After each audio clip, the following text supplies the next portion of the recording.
Well, you started, we're good to go. Okay, sounds good. I think that we only have 2 items on today's executive committee agenda. Yes, The first one being the letter that was sent out to all 4 cities. correct. The letter is something that I'm hoping that each and every one of you can go ahead and forward on to your cities as a whole. Basically, this is what I'm looking to do is I'm looking to leverage in-kind services against federal funds, which is totally allowable, doable. That's how we got this building built, by not spending any local money, because we leveraged our property as an in-kind type of program. And I've got to put some numbers in this on what in-kind would really look like, because we want to use federal funds, 5339 federal funds, to purchase shelters. To purchase the shelters, we've really got to show an 80-20 match. Instead of this just being a shelter purchase, it's a shelter install. It is the installation and purchasing of shelters for bus stop amenities. So that's the entire package. I did some digging. I got some information from Dan Weiss. I got some information from Miranda over at Olson, because Olson is doing a study on the 17 AOPP shelters that we're getting ready to install through regional planning. And between the two of them, I came up with some decent figures to go ahead and put in. And that's where this comes into play, where if we have these letters on the backside of our grant application, I firmly believe we will go ahead and fit that overmatch when it comes to doing the install. And then it's up to the cities to go ahead and give us a shelter pad. Some shelter pads are going to be $3,000, like the one that Dan Weiss had, just a flat $3,000 for a basic pad. Or there are some that Miranda's looking at that could be even higher than that, because you got to put additional sidewalk in, that kind of thing. But if we do it at a city level, we use the federal money to buy the shelters. The cities do the work on the pad placement and sidewalk connectivity. Then we overmatch for a purchase. With the board's approval at the end of this month, I would go ahead and start working with Mindy to get the 5339 application completed, and we would place an order because the shelters are 30 weeks out. So if you guys are interested and you like this concept, this is a way for us to go ahead and start doing shelter installs when they come in. And we are putting each city puts their own teams on pouring concrete, as opposed to us having to come up with a cash batch. Thoughts? In agreement. I could probably have it signed by Friday. Okay. Meeting with the Did you consult anybody at the city of Fayetteville on our costs for this, Joel? No, sir. This is the first time all 4 cities are seeing this. Like I said, the only reason I reached out to Dan is because he just put one in at Bentonville Community Center, concrete pad. And of course, I got the independent costs through Mariah over at Olson, so that we could come up with a decent figure in there. Our match has got to be 80-20. So for each shelter that costs right at $9,000, including delivery, we got to come up with another, what would that be, $1,250 or something like that. So the placement of pads and attaching sidewalk on a shelter stop build, that's why I'm coining this as a build as opposed to just a shelter purchase program. Because it shows us overmatching. And the feds like that. So Yep, Dan, okay. ours was based, well, if you rounded 3,000. And that's dependent on how many shelters are proposed within your city limits, whoever. Whoever wants to put it in, there may be points in times where you're just dropping a pad and you got a great sale on concrete and it's only $1,000. There's other times where, oh, we got to do 50 foot of sidewalk to make it connect. So, it's going to be more than that. But us having this letter of agreement shows the feds that we're being proactive and making sure that we've got our local match set aside. Okay. What's the name of the grant you're submitting again? 5339. It's bus and bus facilities grant. 5339 bus and bus Facilities grant. facility. All right, and what's the due date on the grant application? It's part of our 2024 allocation. So it is not, is it called an allocated grant? Yeah, Annual allocation. it's part of our annual allocation. It's not a competitive grant. Yes. It's part of the funds that we're giving to do bus and bus facility improvements. That's allocated to us in our area. It's split between us and Razorback. So Peter, 5339 comes in two forms. There's apportionment. That's the word. That's the word. There's the annual apportionments that are given out, that are directed every year. And then there's the 5339 competitive, which is generally much larger, but we get $189,000 a year for bus and bus facilities under apportionments. Okay. Do you have any sort of our process? I'm gonna have to put together a memo kind of explaining this and send it up to the mayor for her to sign. And I guess I just need a little bit more like background on all of that to put in Yes. my memo. Do you guys already have something in writing you could send me that sort of will help me massage that? I will create the back narrative for everybody and send it out to everybody in this group. Okay. Yeah. That'd be super helpful. As much background info. Yeah. You know, You go. it's helpful. Today, tomorrow? Yep. It'll be hopefully on everybody's desk by the end of the day. I'm just asking because I said at that meeting tomorrow. Yeah. Okay. What are I know probably you'll mention this in your letter, but what's the typical dimensions of a concrete pad that at minimum required? Is that based on stock? I just sent it off to Marikini, 5x10. 5x10 by 4, 4 inches thick. Okay. Reinforced tamp, blah, blah, blah, this, that, and everything else.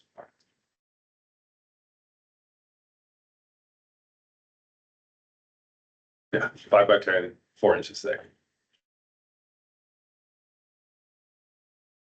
So I'll create the narrative behind the letter, so that there's something that you can read, look at, consume, understand, and then be able to talk intelligently about it to other powers that be within your different cities. Sounds good. Or any other Perfect. That's questions? super helpful. No, and the hope is that I can put this on the April ORT board meeting agenda, so that we can say, yes, please, all cities go ahead and do this. And then at the end of April, we'll get the signatures. So we don't need the signatures now. I want to make sure that the entire board knows what we're doing. Okay. All right. If there's no other comments on this, we'll go ahead and move to the executive director performance evaluation.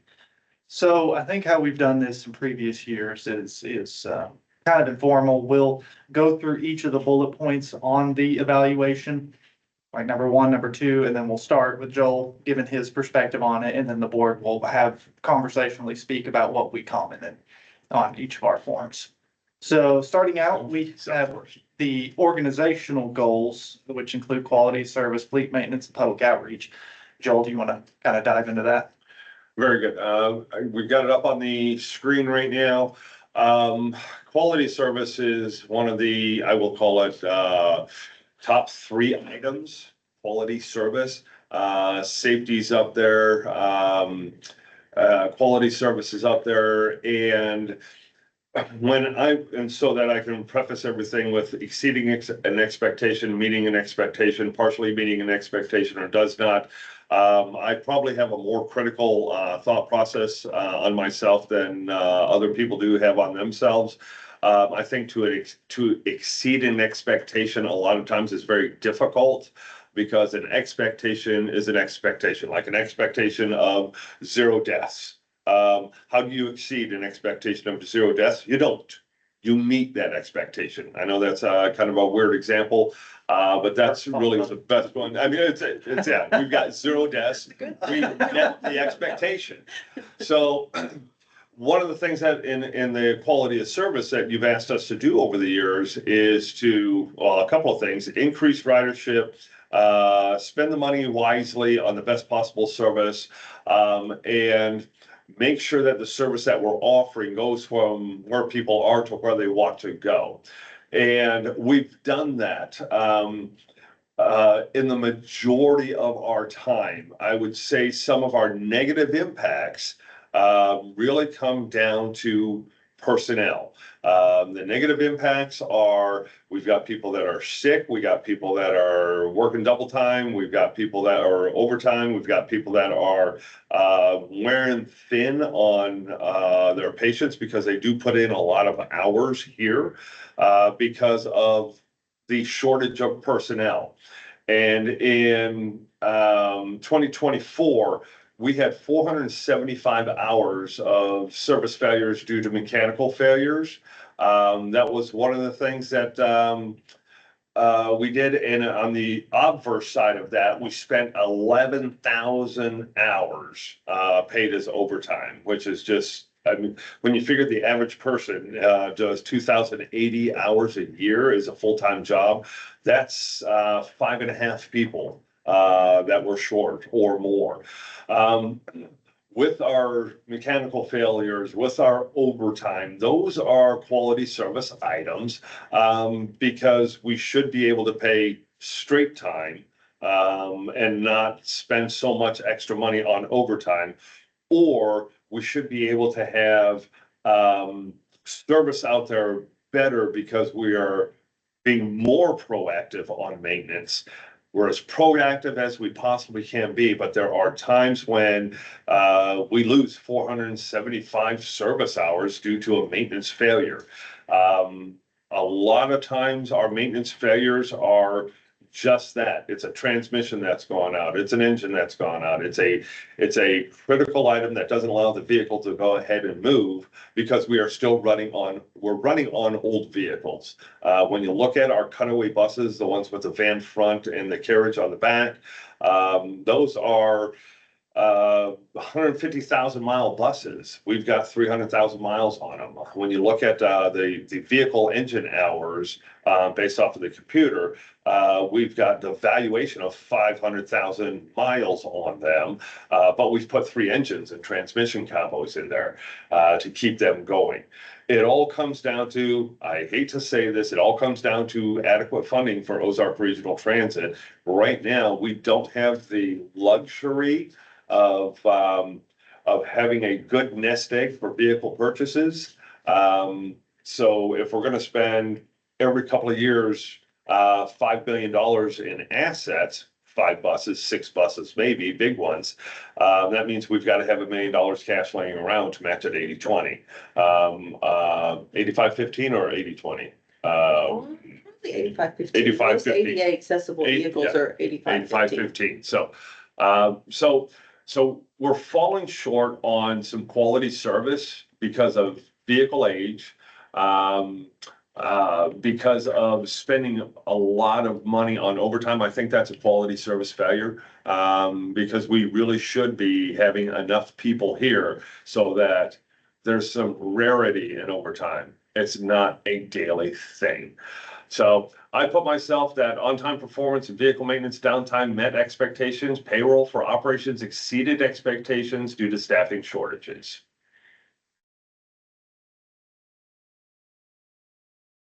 And I understand when it comes to expectations, like you said, it kind of depends on the perspective of it. Do you factor in the constraints that you're already working under, funding and vehicles that you have on the lot already, or, you know, and how you work with that is kind of where my ratings fell, is how you're reacting to that. How you are planning around, you know, areas that might be deficient and trying to improve everything for the better. No, I don't factor it in because it's a personal, I hate to use the word feeling, but it's a personal item. I should have been already able to conquer those shortfalls. The shortfall of personnel, the shortfall of older vehicles. I should have already been able to conquer, have conquered the static money coming in. We should have that dedicated fund. I've been here 11 years now. I should have already been able to accomplish that task. That's a personal shortfall for me. I'm not beating myself up over it. I just realized that 10 years is a long damn time to be arguing and fighting for something, and to not have that fight won yet. I think that I should have been there already.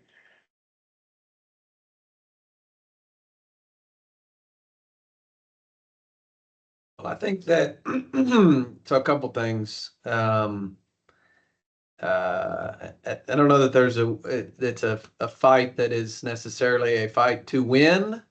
It's more of a, we got to keep chipping away and making forward progress. And so I think you can pat yourself on the back in terms of making forward progress. Oh, You know, yes. winning is, who defines what winning is. Even when we win, there's probably still another goal out there that's the next, attempt to win. So I wouldn't lose as I wouldn't beat yourself up too much over that. But I do think that as an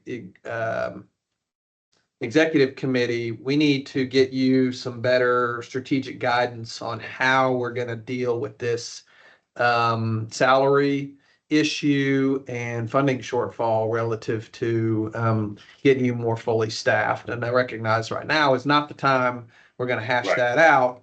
But I think part of what your challenge is, we're not able to give you clear, articulate direction on how to move forward with that. So I think we need to set some time aside as a group to have a more robust conversation about what that looks like. I'm hopeful as part of that conversation, you can bring us a little more detail on, some of these overtime expenses. What could we do with that money we're spending on overtime relative to salary increases or filling positions? Some analysis there. What also can be done relative to, I had another thought and I just lost it.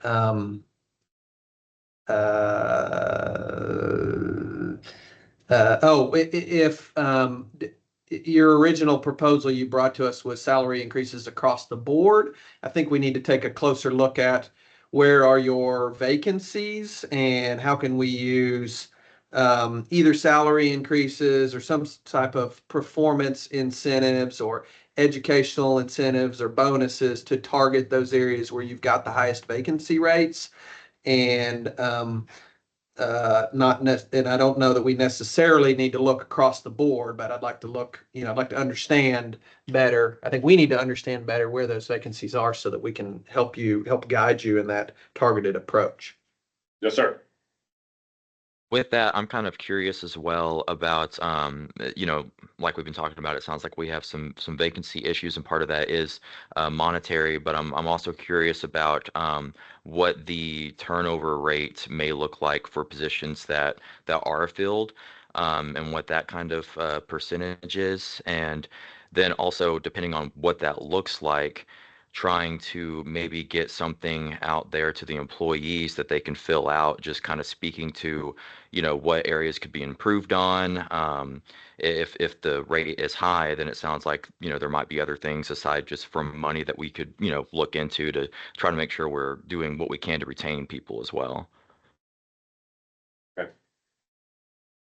Yeah, I'm not sure if you have a function of internal ideas, thoughts, what the employees have to say, their feedback, getting that and compiling it. I don't know. We Right. just completed our annual employee survey month and a half ago. And it was, hey, it's a great place to work, but it's like, okay, deal with all the buts.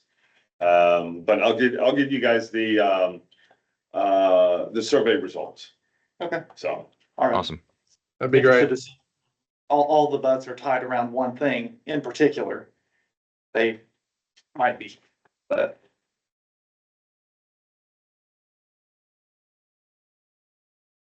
Okay. Did anybody else have anything they wanted to say about quality service, fleet maintenance, or public outreach? Oh, I did have one thing that came to mind.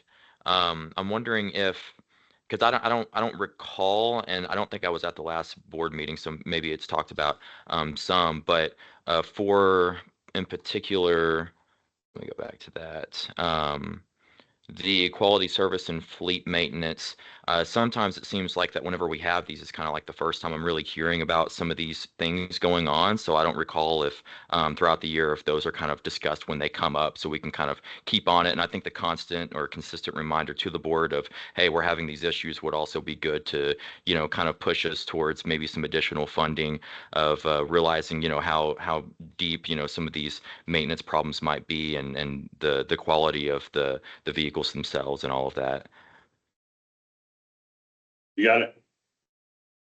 My comment on outreach is just that I think there's not a one size fits all for approach that you guys can take with respect to the various communities.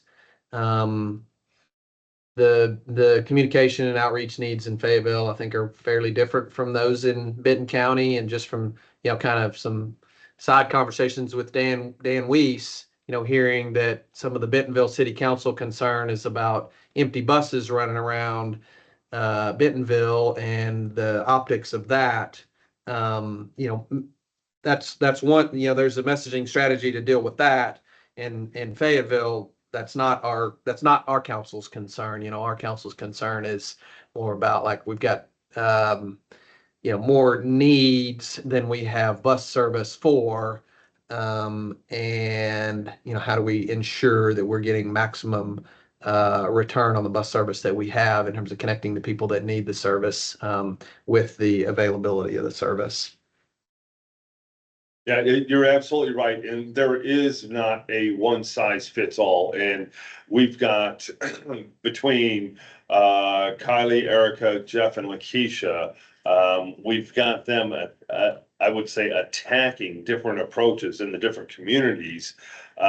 Because for me, it was at one point in time, oh, communication, you throw it out on the internet and everybody's going to go ahead and see it. No, it's really got to be, I will say, customized. Not only customized by the four cities, but in each city, customized by the different groups. The people, whatever their centric is, whether they're bicycle centric, or whether they're walking centric, or whether they're VA centric. Think of all the different personalities within the community, and we've got to have the communication for the different personalities in the different cities, and not every city has all the same personalities. It's crazy. The more I learn about the communication aspect of it, the more just like, thank God I've got people that are doing this, because it drives me batshit crazy in a heartbeat. But that's why you're reaching out to all communication departments from other cities, right? Yep. Is to try to address that. And that's Yes. something I've seen this year, but that is a big improvement. Yeah. I think the other thing on communications is just being as resource efficient as possible with what we are spending on communications. You've got as large a communications team for your, how many person organization is ORT? 82, 90, somewhere in there. All right, so you got the same size communications team for a 90-person organization as we have at the city of Fayetteville for a 1,000-person organization. So, ensuring that you got appropriate balance in resource allocation to that area and other areas of overhead that aren't providing, critical service, I think, is also important. And I thought we were getting to this later, so I'll jump in. Extensive communication and consistency. And no, not everyone gets on there. And I just told you before the meeting started, my neighbors didn't know that you could take a bus to Fayetteville. Yeah.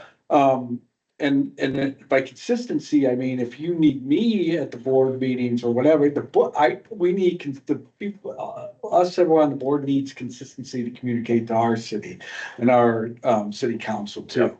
So just consistency, that's, if I adequately wrote that in my review, that's what and again, I've only been here for 3 months, the second time, so I'm just kind of, I don't have the experience all you do on this time around to grade, Joel, but that was my main thing, was communication, consistency. And even though you're doing it, that's why I'm saying, if you need me at the board meetings, because I'm telling you, I don't know about the other cities, but our city council, they don't, they should be, you're gonna have to I have to walk them, down the aisle. But I mean, yeah, so anyways, yeah, consistency and communication. Understood.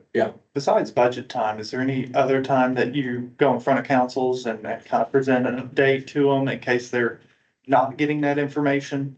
So, Board members?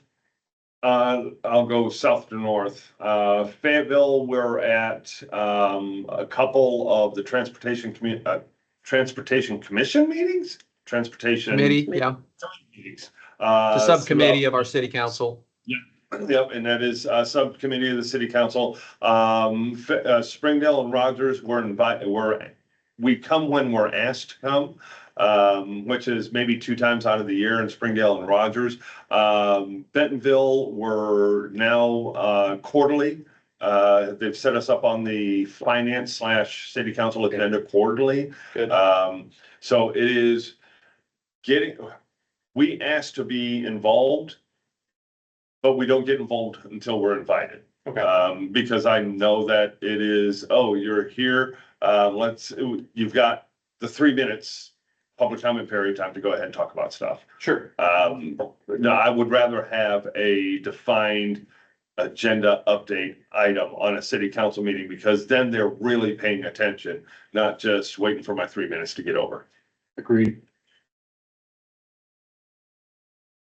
I know budget time can be a bit hairy for a lot of cities, especially whenever it involves certain increases, but being there to share the good news Right. of what we're doing and the benefits that we're seeing because of that, it's important too. Yes. And if we can include, you mentioned, or Peter earlier, the more we talk about the overtime and what's the proper term, vehicle, Life maintenance, cycle. throughout the year, you're readying them for there's gonna be an ask for additional funds. Right. Yes. But I know no one likes surprises. Yeah. But then again, we do everything here we can to minimize that financial impact to the cities. The different grants that are available, both private and federal grants, attempting to marry those together to make sure that we can have capital purchases through the federal government, supported by the federal I government. did share that with the Citizens Council, said, this isn't all Walton funded. Joel and his team do a great job with applying and securing grants throughout the year for different things. I just want to make sure they knew that, because that wasn't brought up in the meeting. Oh, yeah.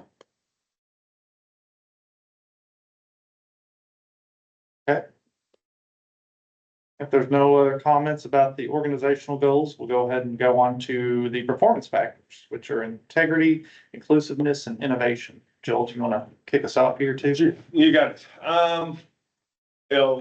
When I talked earlier about not exceeding something, because there's a standard, don't kill anybody, we can't exceed that. Integrity, on the other hand, in innovation, especially in public transit, those are 2 things that, through my career, I've seen a lack of. And what was considered the average or acceptable, I consider below average and unacceptable.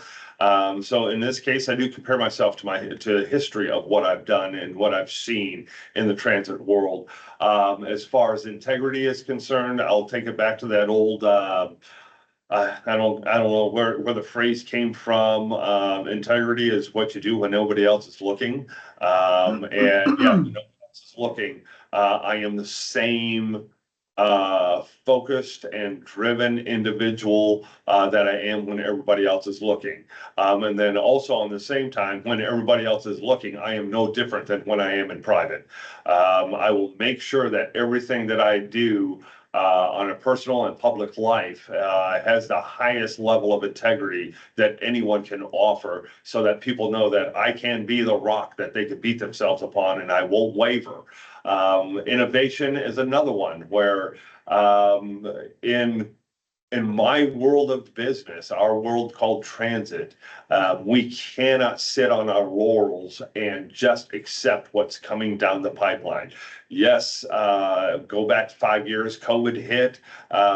People were not showing up to work. There weren't things going on. Transit was taking a hit all throughout the United States. We are able to pivot. The great thing about being small at this point in time is we're able to pivot in a heartbeat, and then pivot back to where we were, back to the successful programs. The innovation that we have here at Ozark Regional Transit, I think, is far beyond what anybody else has been able to accomplish. And I'm talking about everything from our employee wellness program, to being able to I'm not being mean to the maintenance guys, having average mechanics doing complete and total engine and transmission swaps, without having to go to the outside, and spend additional money outside. We've got the resources, we've got the tools.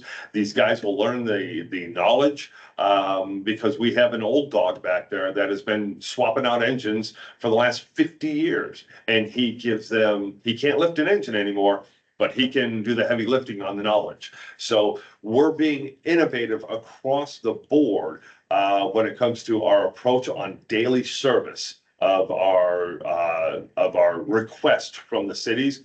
And as far as I'm concerned, I hate to say we're being innovative with the funding, because you're really not supposed to be innovative with the funding. I think we're approaching it beyond what anybody else would approach it as when it comes to spending funds. Because the other transit systems I've seen and worked for in the past have always been, this is what you're going to do with this money and you can't step outside of that. I find a way for us to legally step outside, or maybe I'm not bending any rules, I'm not breaking any rules, I'm just making sure that the interpretation of the rule and how the funding is supposed to be spent, it can fit within to that little area there. When we're talking about employee benefits, that type of thing, I want to make sure that we are as innovative as possible with our benefits, i.e. APRS, us getting on board with APRS. We're just at the point right now where we're only waiting for the governor to sign that off. That's the last step. I mean, that was a 3-year fight. As far as I'm concerned, that's innovation right there, getting us on board. What we're doing in a combination between ODT and fixed routes, what we're doing with blending Bentonville and Rogers services all into one pot so that we can split it out accordingly. The innovation is there, the integrity is there. The one that I'm still challenging myself on is the inclusiveness. Is that what it is? The third one is inclusivity. Because I'm still battling over what the real translation of that is. I include everybody in everything, and I don't set one service offering above another service offering. Inclusivity is making sure that I'm spending as much time on ADA paratransit as I am on demand response, as I am on fixed route, as I am on ODT, and of course, attempting to get as many, I'll call them side jobs as possible, with our charter service, like the Razorback Transit, that type of stuff, and keeping that as a quality item for us, and it's something that'll bring in money. So the inclusivity still got a lot of work to do there. To make sure that we are truly being inclusive across the board to all users of Northwest Arkansas, because we're going to get new users soon. And those new users are going to be work related and entertainment related. And we need to make sure that they are believing, not feeling, believing that their trip is as important as a medical trip, a social security trip, a school trip. So I think that was kind of the intent of that, is that you don't play favorites. You take everyone's requests into consideration and incorporate everybody on the same team. yes, You don't cut anybody else out of the loop. You don't prioritize, commuter trips over any other type of trips. That's kind of the intent of that. Correct. There, so you hit on that. Okay, very good, very good. And I tend to agree that, like you said, you consider everyone's perspective on that. And that is most appreciated. And I don't think anyone can doubt your integrity of the organization. Very good, thank you. You're very sincere. And we want to make sure you keep the sincerity, because people feel like they're getting an honest answer from you on that. And that is most appreciative from a board Thank you. perspective. Sincere and straightforward. Yeah. I thought I put in mind that I didn't think there could be anyone else in your position that was as dedicated to transit in Northwest Arkansas. Not only here, but because of your background too. Just honest, observation. For the whole time I've known you and your team, you guys are, 200% dedicated to, running this, but also growing this. Thank you.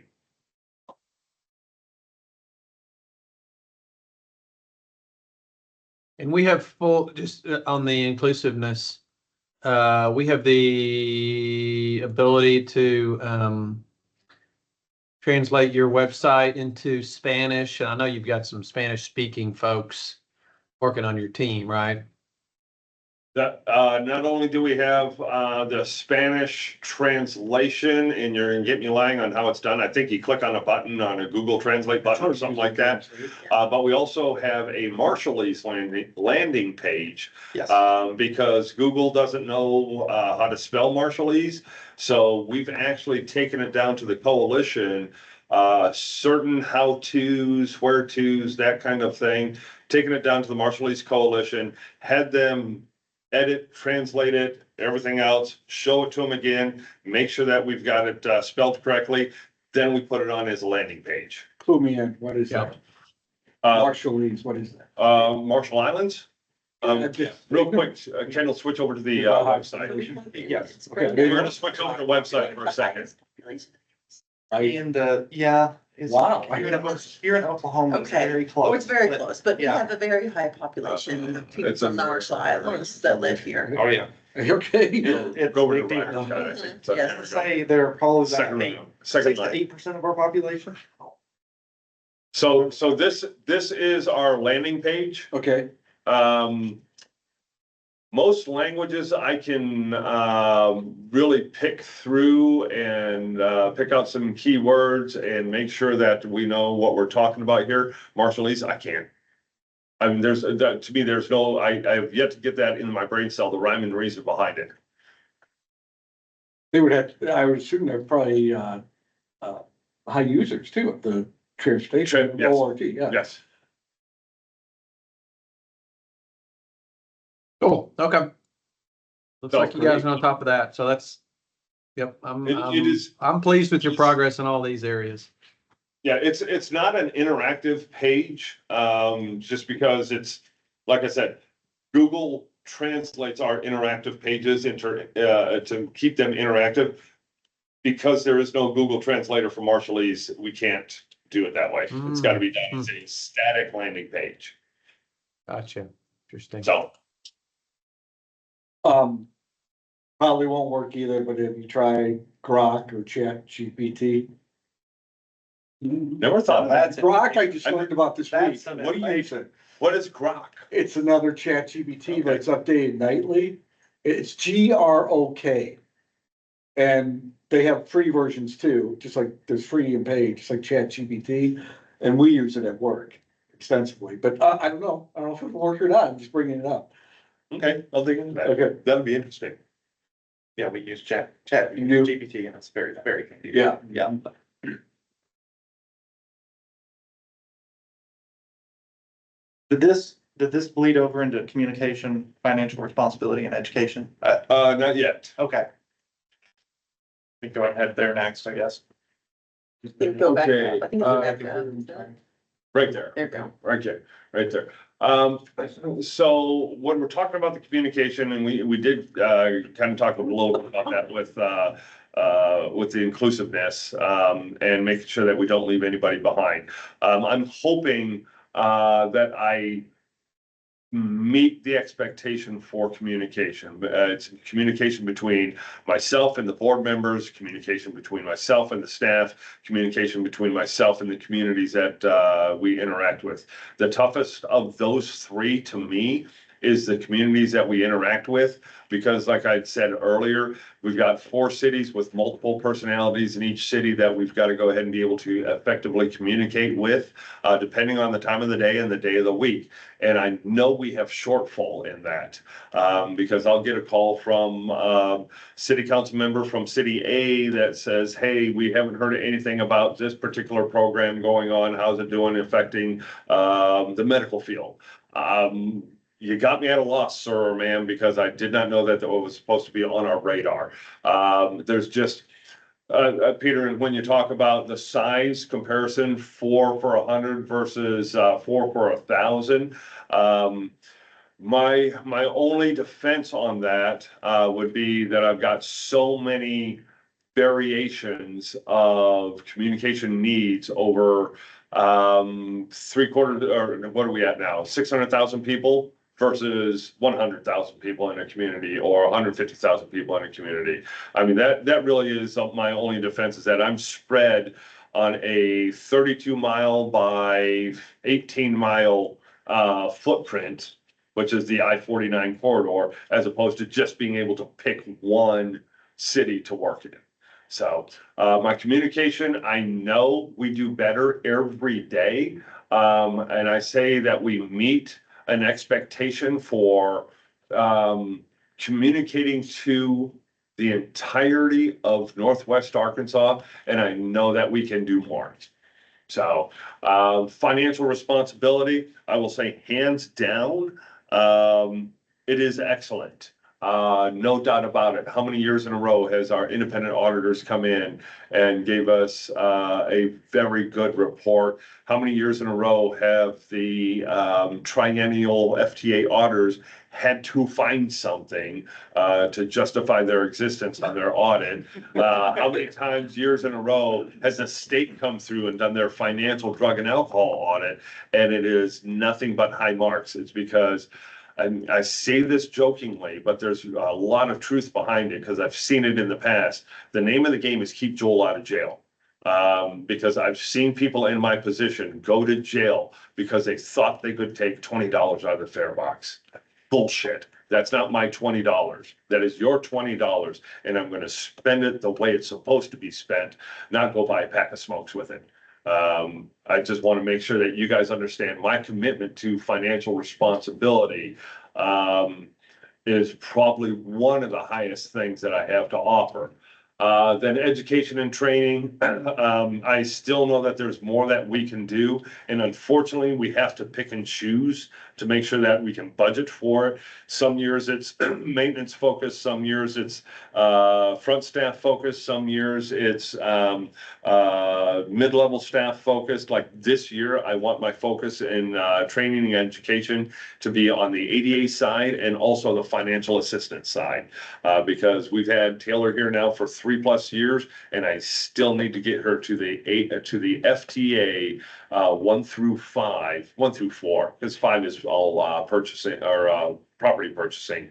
But I want to get her more federal education on how we're supposed to be doing things. So, but I have to share that. I can't. And besides, we're a small enough office that we send 2 people out for training, and we've got some 2 gaps. people out. Yes, Yeah, we no, got it's some already- gaps. If you bring them here, they're still not at their. Yep. Yeah, they're still not focusing on their job. Yeah, so like even if there's a government training that's free for them to come here, there's still a cost to ORT for that. Yep. So, we could be doing better on education, but I think we're doing the best that we can do with the size of the staff we have and the costs of some of the education that's out there.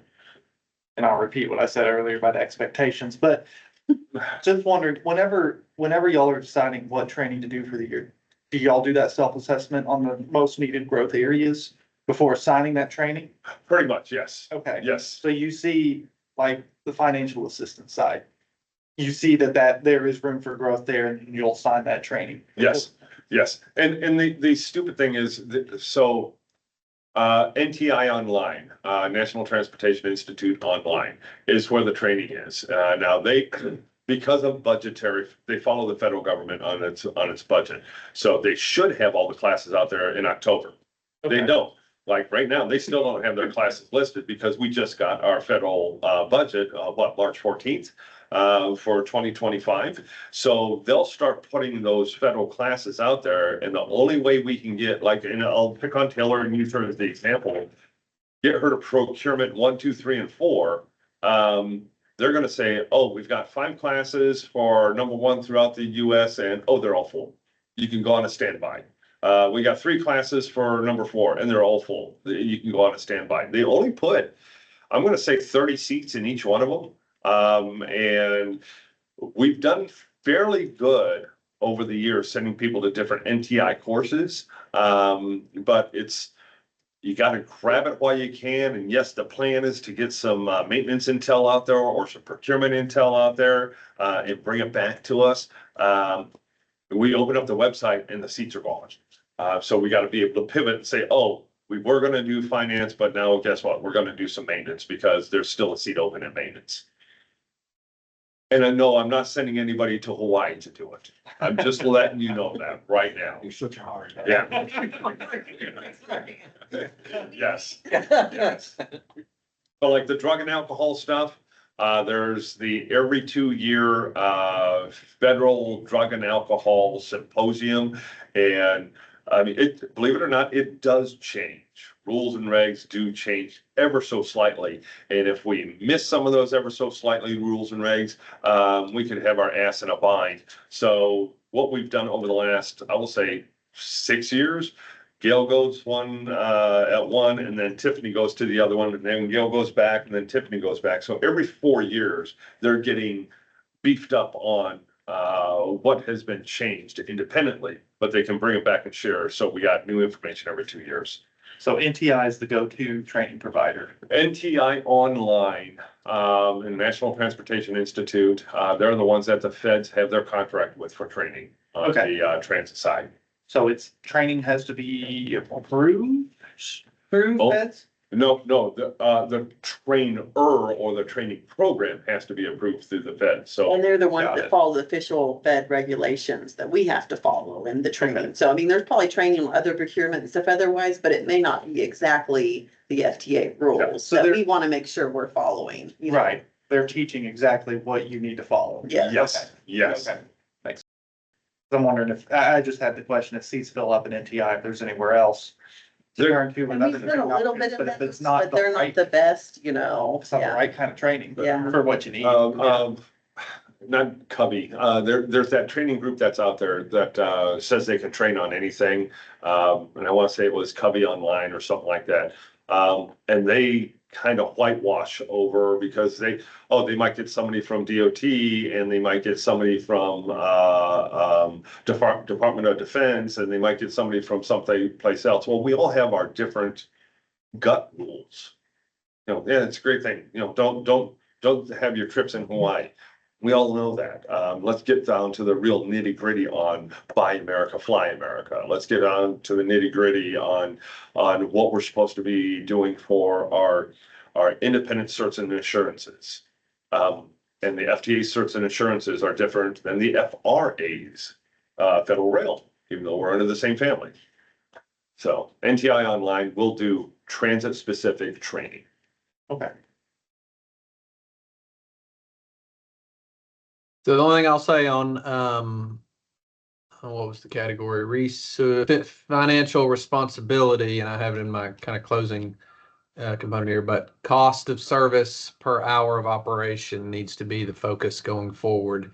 And the one thing I'll just point out on that is when you look at the Federal Transit Agency profiles on the FTA's website, Ozark Regional Transit operates, I think these are 2023 numbers, $98.46 per hour to operate. Razorback Transit is at $85.32 an hour to operate, so $13 lower. We are doing better than Rock Region Metro. They're at $116 an hour.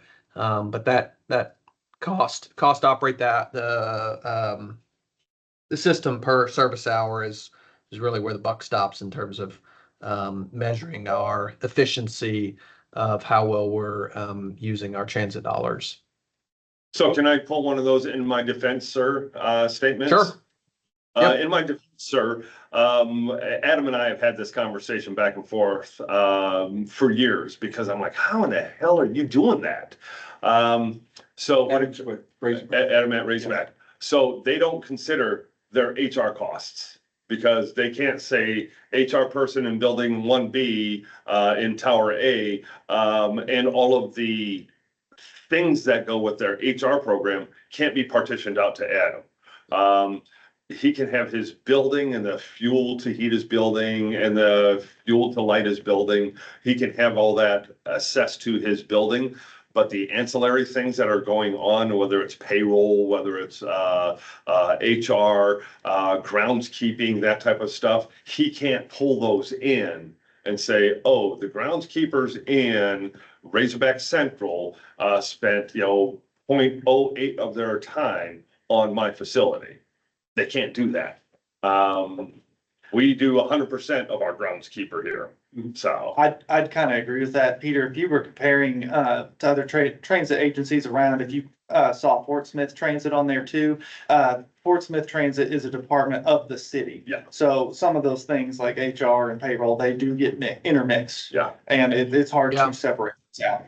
Well, and so my experience with that, and so I run a solid waste utility inside the city of Fayetteville, and we don't have HR or payroll or any of that, but we pay an allocated amount to the city's general fund every year that goes into our operating cost as part of being a part of the city. So my assumption is, I don't know how Razorback operates or the university operates, but that's typically how that sort of thing is dealt with to allocate those kinds of costs. But point being, just the buck stops with how much Yes, it costs us to operate per hour, and I think that's just something we need to be very mindful of. If Razorback does have that advantage, then we're doing a pretty good job staying just behind it, because we obviously do have to cover all of those costs. yes, sir. Is there some way we could factor how much of that is in ours? So we can better We kind of compare it say, apples okay, to without apples? these costs, this would cost this much an hour. I mean, that Might be hard to That's do. easier. it might be hard to do. I mean, it might be, some of the stuff might be easy to pull out, like obviously HR salaries, ground and maintenance salaries, That's what it's those two. ground and maintenance expenses. That might be a little harder too, because I mean, some of that's Yeah. easier. And I think the better strategy is probably to find those kinds of agencies that are similar, operate similarly independent to us, like Rock Region. There's probably some other out-of-state agencies as well, and just track how well we're comparing against those. As I said, we're doing better than Rock Region, which is a good thing. But how are we doing as compared to similar type independent agencies in Oklahoma, Texas, Missouri, surrounding states? Right. And the one thing that I would actually encourage myself to do on that is also take a look at the, I'll call it the dollar per state value. Because $1 here in Arkansas might be worth $1.10 in Ohio, but it's only worth 97 cents in Arizona. So seeing about doing that. Oh, sure, yeah. Yep. Because in Arizona, they might be spending $110 an hour on their transit service, but when you look at what the cost of doing business is in Arizona, they may be down only in the $80. So doing the math. Mm-hmm. And what's our hourly rate right now as of today? 90 for 2025. I've got it on my wall. 9084. 90.84? Okay. Oh, Sorry. I think it was 93. I think it was 93. Per hour of transit that we have to contribute. Yeah, I was thinking March, not 93. on salaries. Okay. Well, I didn't mean for a minute. No, that's But okay. he's got to know. Wants to know. Copy at his fingertips. Well, we should. I've got 9144 on my Okay. wall. 91.44. Okay.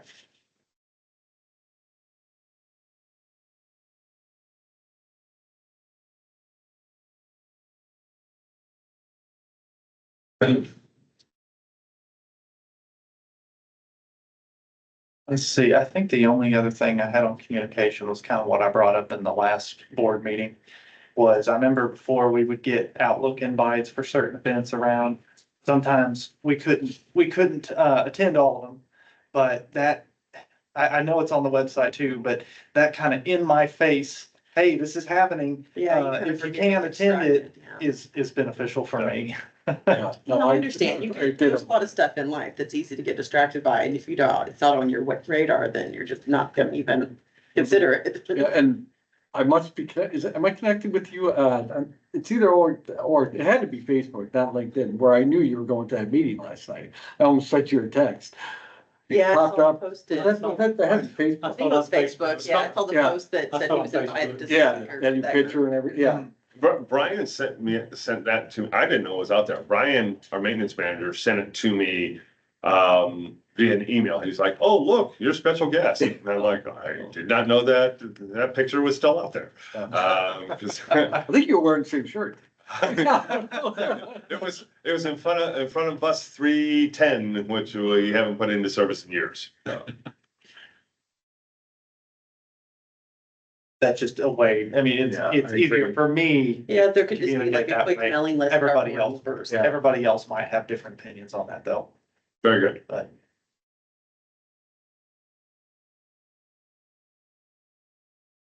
All right, where we at? If there's no other comments about performance factors, let's go to the summary and next steps. Guys, I've got to jump ship. I've got a 11 o'clock meeting I've got to go to. Beautiful. Thank you for being part of this. See you, Peter. Thank you, Peter. Yep. Appreciate all the hard work you guys are doing. Thank you. And let's keep moving forward. Yes, sir. All right. See y'all. All right,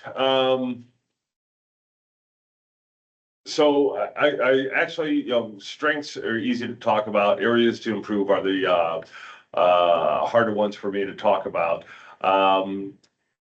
Direct communication, and I'll just read from right up here, the community, users and employees, direct communication has got to be a focus for me. Sometimes I do get wrapped up in all the other BS that's going on, and I forget to properly communicate. I can communicate, but it has a tendency to come out as Joel communicating instead of the executive director of Ozark Regional Transit communicating effectively with people.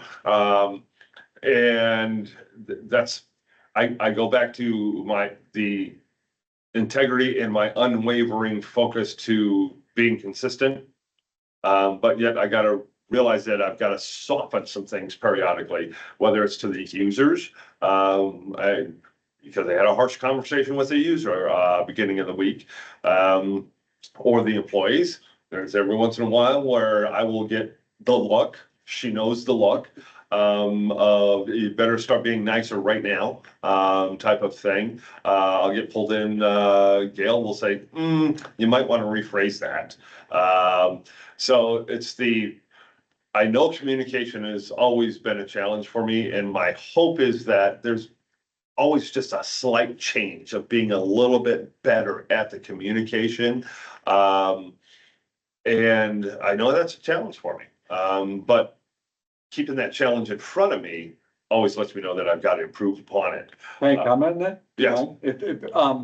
Two things, and mainly because I've done this all my life being in sales, but, if you just remind yourself to read the room, whether it's one person or 30. Yep. I tell all my friends that and who I mentor, and know your lane. When shouldn't you be communicating?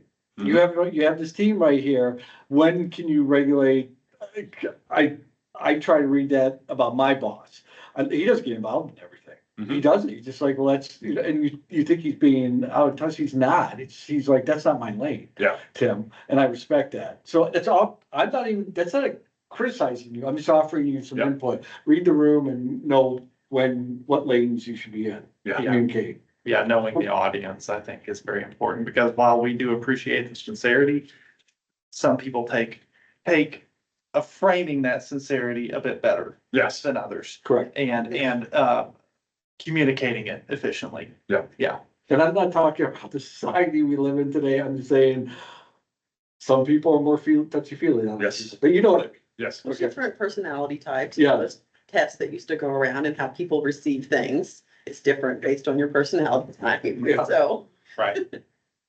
Well, 2 cents. Yes, sir.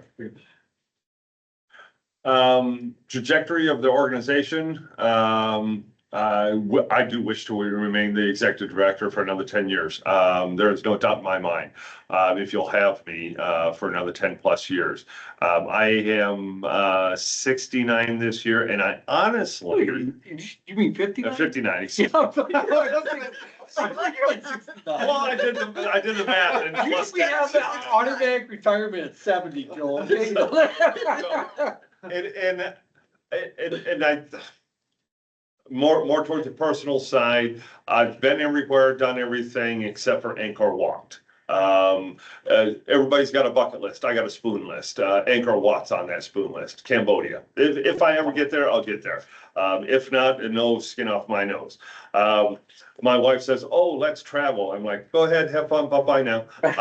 Because I've traveled everywhere that I want to travel. I don't want to go kiss the frickin' Blarney Stone. She's gonna go do that this year. I have no desire to get out and about in the world, because I like what I do here. And I'm sick and tired of traveling. I've been all over the place. I like the idea of fixing problems. This is a beautiful problem to fix, Ozark Regional Transit. I mean, I get up every morning excited to be here. I don't see myself without this purpose, until after 70. I really don't. If the body holds up, that's the only thing that's gonna fail on me. The electrical system's good, the primary engine's good, framework is a little rusty and dented. Might lose a tire going down the road somewhere or a front axle, but my point being, I'm here as long as you guys will have me, and until somebody throws me out, and I do understand at some point in time, there, a mini me has to be brought in. Did you see that? Yes, In my- yes, So that's yes.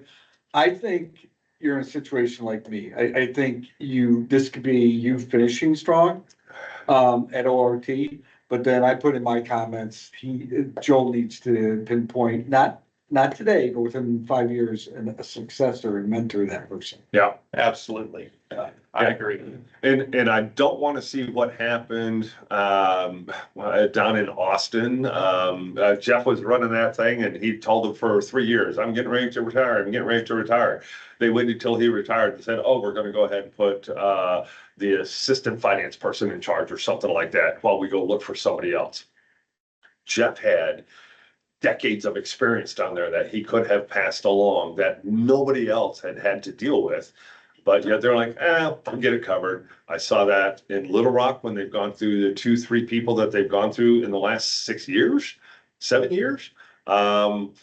That I don't want that to happen here. But yet we're going to have to find a place for somebody to sit and observe for a couple of years. That'd be a deputy director position? Yes. Okay. Yeah. Yeah. And I offered it to Mindy and Kendall and they don't want it for some reason. You're staying in your I'm lane. staying in my lane. And I know that's smart. not my You're lane. smart. And I don't think you guys want me to be in We that joke lane. about it, but that's one of my foundations, that people should really stay in their lanes, and I'm glad you brought that up, so I didn't even have a title of what that would look like, a deputy director, and I know if you're leaning towards it, business wise like me, yeah, that's gonna be a salary, or whatever, that's gonna be an added, budget line. But I don't, what you and this team has created could have a hiccup like you just described in other cities. Because in 10 years, what are we gonna be at, 1.2, or I don't know, million instead of 600,000 for XMA? And those buses aren't gonna be empty in Bentonville, and And hopefully by then we have a $30 million a year budget. My blue sky budget is $31 million a year right now. okay. And that covers everything in every city. And what if that's all city funded, Yeah. and the Waltons aren't even a significant portion? Because I'm sure they want us weaning off. Yeah, oh yeah. Yeah. Yeah. I know what number one would be, but 10 years down the road, what would you see as a success between now and then? that you would have accomplished? And how are you gonna do it? So, I mean, number one, of course, is, my blue sky, my $30 million a year budget operating, Sunday through Sunday, every day of the week and 20 hours during the weekdays and 18 hours on a Sunday. That's what the operational side looks like. Here in this property square, utilizing all 10 acres. I'm already starting to work on the plan of converting the maintenance shop into an operations facility and building a new maintenance shop and all the additional parking out there, because I know we're going to need all that before we actually get the buses in. So there's things like the capital expenditure on the actual facility here. There is isolating somehow the dedicated funding from the 4 different cities and applying it to the blue sky picture, where we do have that 7-day-a-week service, 365 days out of the year. To me, that's the win right there. Having that 365 is really what transit is, or Northwest Arkansas is deserving in transit. Of course, all the small things that go along with it. A commuter rush, both pre and post work on any given Monday through Friday. The connectivity to XNA, 7 days a week, damn near 20 hours a day right there. The ability for us to connect to the Tontitown, the Johnson, and the Lowell, and of course Centerton. Can't ever forget about Centerton. And then we start looking at cross-border commuter services out of Missouri. So I would say if you're presenting to any city leadership council, Northwest Arkansas Council, I would advise going over the things that we are doing very well right now, but also have that plan ready. oh yes, That 10-year plan ready. So that way, even if some parts don't happen, they're hearing about it. yes, And there's some part that they can begin to expect that to happen. yeah, So when a vote comes along, it's not as much of a shock. right. Very good input. Yeah, Yeah. good suggestion. Very good.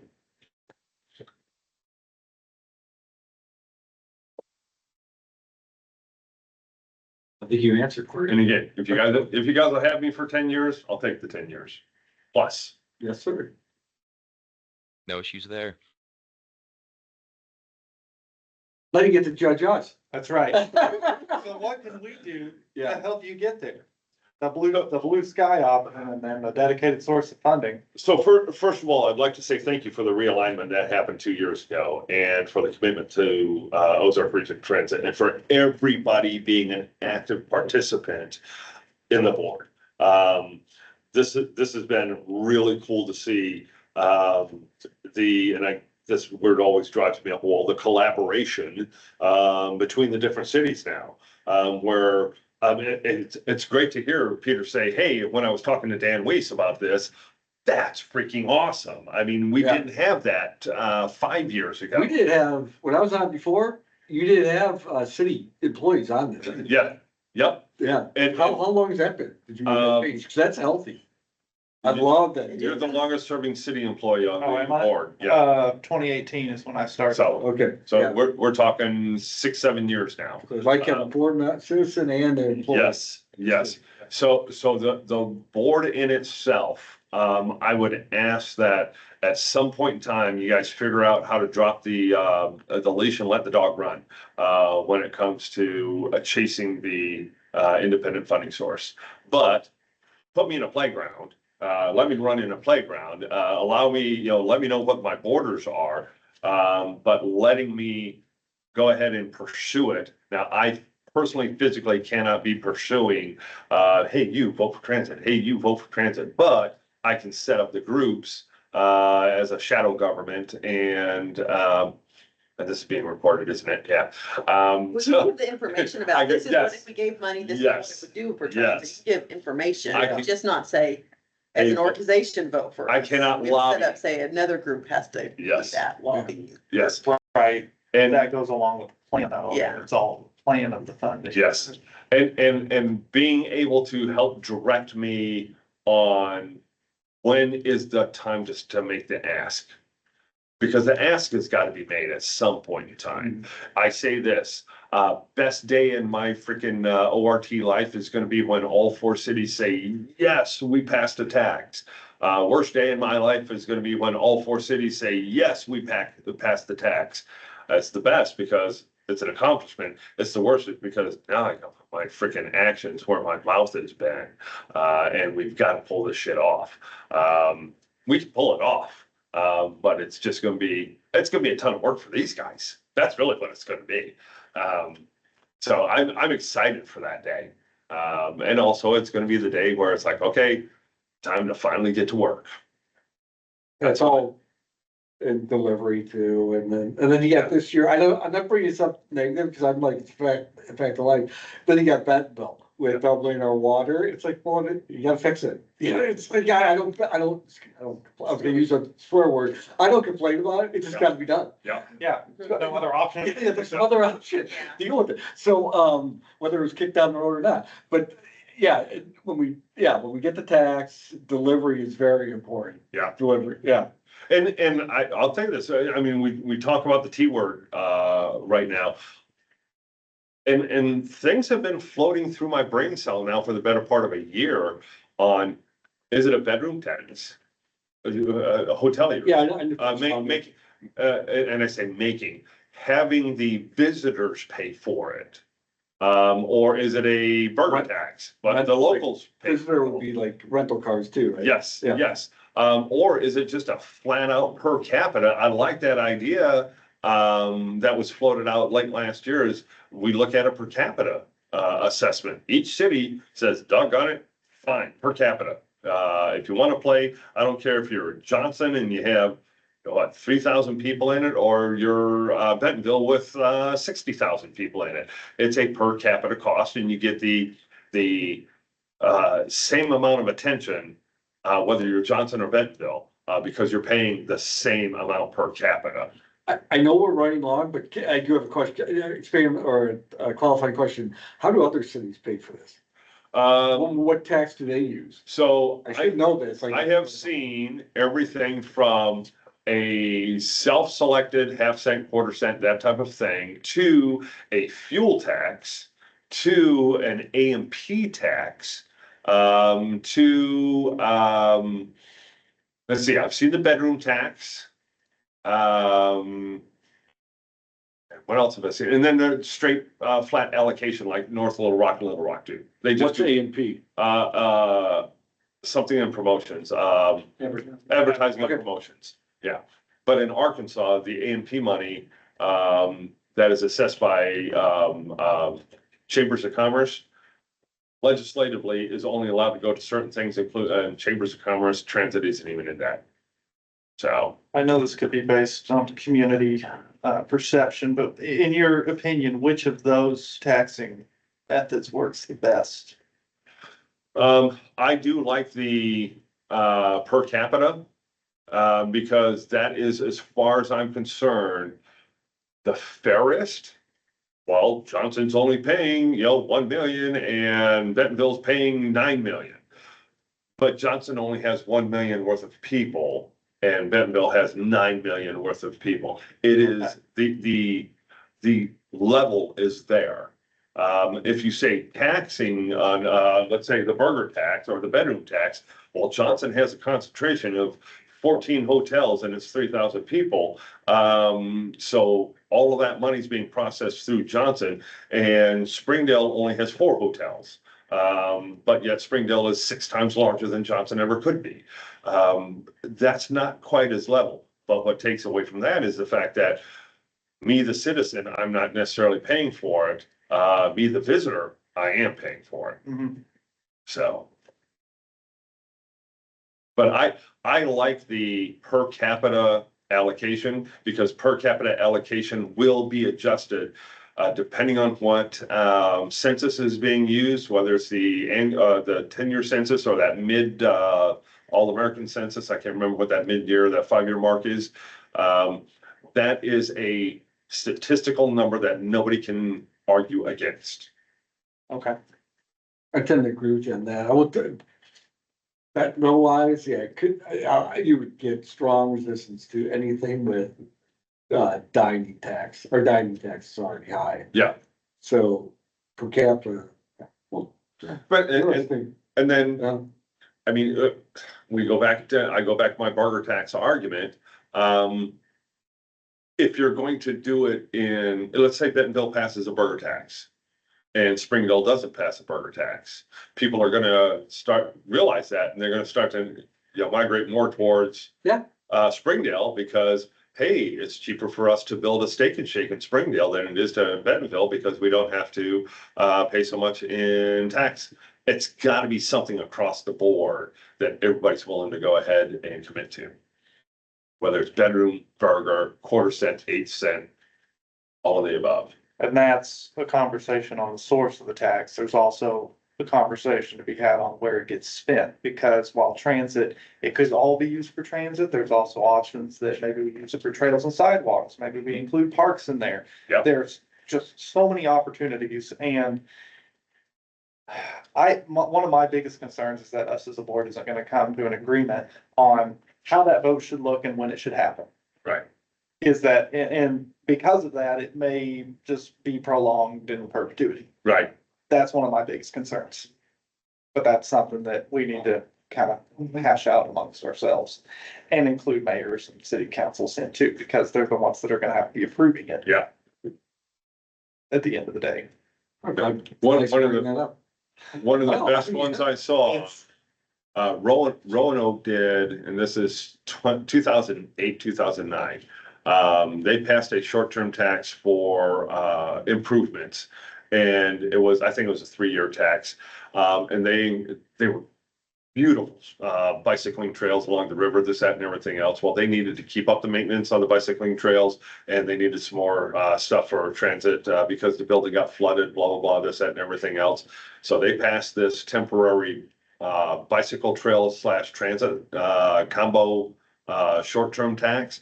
And the people that hated transit liked bicycles, and the people that hate bicycles liked transit. So they got more people in on it, because, hey, if you don't like transit, but you like your bicycles and this doesn't pass, your bicycle thing isn't going to get funded. So it drew more people to it, to vote positively for it.